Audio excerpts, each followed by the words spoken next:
రైలు పట్టాల మధ్యలో గ్యాప్స్ మీరు గమనించే ఉంటారు. ఇలా ఈ గ్యాప్స్ ఉంచకపోతే ట్రైన్స్ యాక్సిడెంట్స్కి గురవుతాయి. ఎందుకు ఇలా జరుగుతుందంటే ఈ పట్టాలని మెటల్స్తో తయారు చేస్తారు.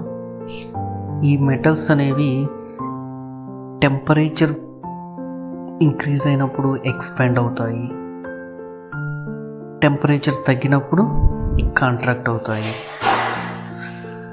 ఆటమిక్ లెవెల్లో చూసినట్లయితే సాలిడ్స్లో ఆటమ్స్ అరేంజ్మెంట్ ఈ విధంగా ఉంటుంది.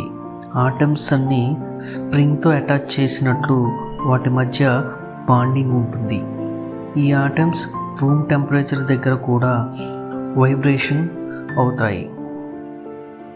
అంటే ఒక మీన్ ఈక్విలిబ్రియం పొజిషన్ నుండి ఎక్స్పాండ్ మరియు కంప్రెషన్ అవ్వడాన్ని వైబ్రేషన్ అంటాము. హై టెంపరేచర్ వద్ద ఈ వైబ్రేషన్స్ ఈక్విలిబ్రియం పొజిషన్ నుండి దూరంగా ఉంటాయి.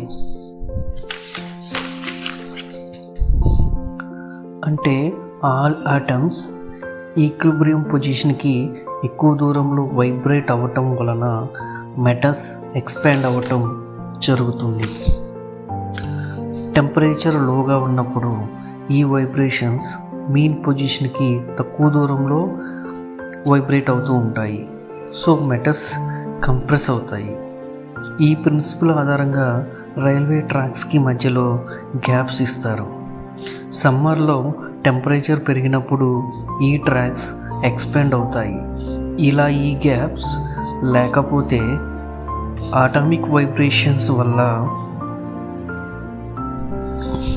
ట్రాక్స్ ఎక్స్పాండ్ అవటానికి స్పేస్ ఉండదు. సో అవి బెండ్ అవుతాయి. సో అలా బెండ్ అవటం వల్ల యాక్సిడెంట్కి కారణం అవుతుంది. అందుకనే ఈ రైల్వే ట్రాక్స్కి మధ్యలో కొంచెం గ్యాప్స్ ఇస్తారు. Thank you.